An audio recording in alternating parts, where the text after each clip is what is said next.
heureux de vous retrouver pour vous parler de la pleine lune en Capricorne du 10 juillet 2025 qui se formera à 22h24 heure de Paris.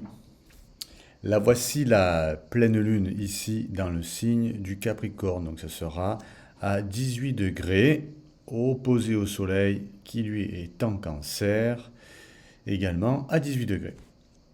Alors, Euh, il y a pas mal de choses hein, pour cette pleine lune en Capricorne qui est comme ça a priori plutôt bien aspectée, c'est-à-dire que là vous voyez qu'il y a principalement un joli trait bleu, donc un aspect harmonique qui la relie à Mars et qui déjà donne une tonalité assez positive, dynamique, énergique, hein, Mars donnant un peu toute son énergie, donc qui peut voilà, procurer de l'énergie. Donc ça c'est déjà, si on pourrait ne voir que ça, mais on va voir qu'en fait cette pleine lune, elle vient un peu éclairer d'autres choses sous-jacentes qui se passent beaucoup plus dans le temps, qui prennent beaucoup plus de temps à s'installer, mais qui ont des effets qui sont bien plus durables et qui vont certainement plus nous intéresser.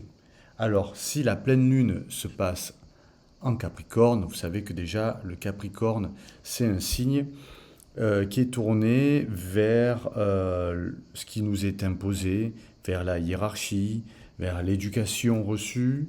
C'est un signe de travail, c'est un signe de temps, en tout cas où le temps est imposé, obligé. Rien n'est acquis avec facilité, hein. C'est un peu un contraire de Jupiter ou du Sagittaire, on va dire, là où les choses paraissent venir avec, euh, avec une certaine aisance, une certaine facilité, mais toujours dans une quête, évidemment. Donc c'est un signe d'ascension sociale. Le Capricorne, hein, c'est un signe où on travaille, on lutte ardemment pour s'élever. Voilà. Mais il y a toujours un aspect de contrainte avec le signe du Capricorne. Ça rigole pas beaucoup. Donc en fait, cette pleine lune, elle vient éclairer tout ça. Et on va voir un petit peu, dans tout ce que je viens de dire là, ben, comment ça pourra vous parler, hein, comment ça pourra parler chez tout un chacun. Le maître du Capricorne, c'est Saturne. Saturne est ici donc entré en bélier, conjoint à Neptune depuis quelque temps maintenant. Les deux sont relativement lentes, hein, surtout Neptune, donc en fait leur conjonction va durer longtemps. Déjà là, pour toute l'année 2025, elles seront ensemble, elles vont rétrograder quasiment ensemble à quelques jours près et se remettre en marche avant quasiment en même temps à quelques jours près. Donc elles vont pas vraiment s'éloigner l'une de l'autre. Moi, pour ceux qui m'ont écouté dans les précédentes vidéos, vous savez que cette conjonction Saturne-Neptune, elle me fait pas trop rigoler. Je la trouve un petit peu inquiétante parce que justement, donc Saturne, c'est l'autorité qui est imposée, qui vient d'au-dessus, qui quelque part nous écrase un peu, qui nous ordonne. Et Neptune, c'est celui qui vient brouiller les pistes, c'est celui qui vient apporter du brouillard, qui rend tout confus. Ce qui fait que cette conjonction, elle peut générer des événements durables, en tout cas même peut-être historiques, euh, des choses sur lesquelles on n'a pas beaucoup de maîtrise. En tout cas, on a l'impression qu'il faut obéir à ce qui nous est imposé de suivre, sans vraiment savoir pourquoi ou comprendre, sans savoir où on va avec Neptune. Voilà un peu, pour le dire vite, cette conjonction, moi, comment je la vois, comment je la ressens. Pas très, très marrante. Même si là, vous verrez que voilà, Saturne est plutôt en aspect harmonique avec Pluton, avec Uranus, avec Vénus. Donc sur le fond, c'est pas très dérangeant pour l'instant. Cependant, il y a toujours le carré avec Jupiter qui dure, mais plus pour très longtemps. Ce carré donc avec Jupiter ben, montre bien que on est vraiment dans une tendance à devoir un peu composer avec ce qu'on nous a donné, avec ce qu'on nous permet, de faire, et non pas de prendre un peu notre envol avec Jupiter. Mais bon, ça ne devrait pas trop durer ce côté-là. Hein, vous voyez, les deux visent une ascension sociale, Jupiter et Saturne, hein, c'est des planètes qui nous aident dans notre thème à trouver un peu notre voie. En tout cas, l'un, c'est un peu notre quête, et l'autre, ben, c'est notre voie où on travaille d'arrache-pied, on travaille ardemment jusqu'à s'en faire souffrir parfois, hein. Et les deux visent une ascension sociale, mais pas par les mêmes voies. Donc, pour l'instant, on va dire que c'est supportable, hein. C'est supportable, les aspects de Saturne ne sont pas terribles, mis à part avec Jupiter, mais pour le reste, ça va. Je pense que c'est qu'une mise en bouche, la conjonction Saturne-Neptune, on va vraiment la sentir en 2026, parce que là, les deux vont rétrograder, Saturne va retourner un petit peu en Poisson, et puis il va revenir, mais après, quand les deux vont avancer en Bélier, je pense que ça va pas être amusant tous les jours, et on verra bien les événements qui qui vont s'annoncer. Donc, Saturne, Neptune en Bélier, sont donc sous la maîtrise de Mars. Mars, c'est lui qui maîtrise le signe du Bélier.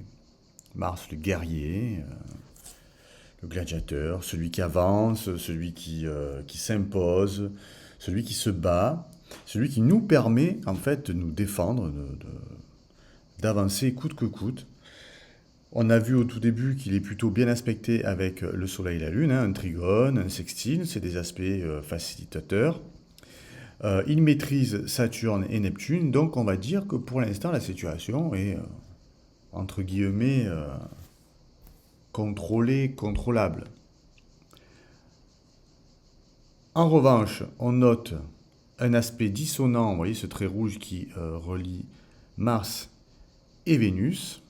Donc là, il y a quand même une petite frustration qui peut s'installer. Vénus, qui est en Gémeaux, c'est une planète de valeur, alors c'est la planète de l'amour, vous devez certainement le savoir, c'est aussi une planète de valeur. Et si je parle de valeur, c'est parce que là on est en Gémeaux et que Uranus vient d'entrer en Gémeaux, se trouve conjoint à Vénus. Uranus, c'est une planète qui chamboule tout, là où elle passe. Sa conjonction à Vénus, à mon avis, va changer beaucoup de choses. Déjà, son entrée en Gémeaux, c'est une vraie révolution sur le plan des communications. Il faut savoir que Uranus, c'est une planète très... En fait, les deux, là, Uranus en Gémeaux, il y a une excitation terrible, à mon avis, hein, qui va se produire. Uranus n'en finit jamais de virevolter.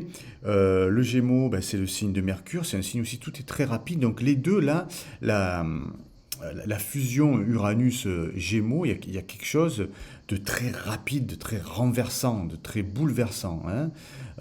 Même des fois, si ça tourne en rond, ça va tourner en rond, mais très vite.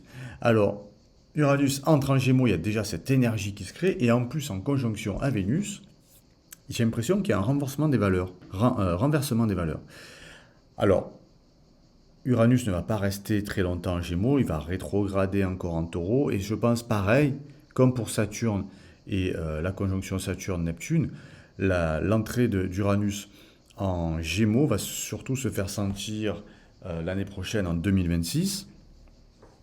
On va certainement assister à encore des progressions incroyables au niveau de l'intelligence artificielle, des systèmes de télécommunication, de nos téléphones portables. À mon avis, il y a beaucoup de choses qui vont être rendues obsolètes.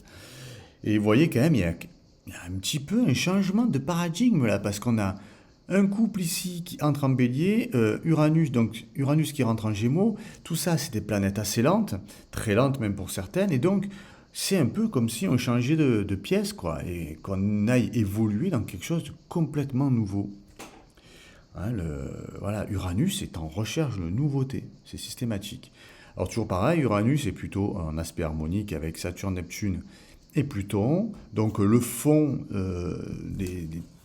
n'est pas comme ça, il n'y a pas besoin de s'alerter outre mesure, mais on va changer de décor là, clairement, on va quand même changer de décor. Donc voilà, donc tout ça sur aussi le système de valeurs, je disais par rapport à Vénus, il se peut qu'on on doive un peu, que l'humain est un peu à repenser un peu ses valeurs, même si c'est pas une rétrogradation de Vénus. J'ai l'impression que l'arrivée d'Uranus, comme ça, va renverser un peu, va changer la donne. Ça, chacun devra peut-être le méditer un petit peu. Alors Mercure, maintenant, si on le regarde, puisque c'est les deux là sont sous la maîtrise de Mercure, hein. Mercure est en Lion, ce qui est ma foi, bon, ben, c'est normal pour cette saison. Il s'éloigne jamais, évidemment, hein, Mercure, il s'éloigne jamais vraiment du Soleil, mais il n'est pas vraiment en aspect, il y a rien de problématique, il n'y a pas de challenge en particulier avec Mercure en Lion, donc j'insisterai pas beaucoup là-dessus. Et Jupiter, on en a parlé au départ, donc en Cancer.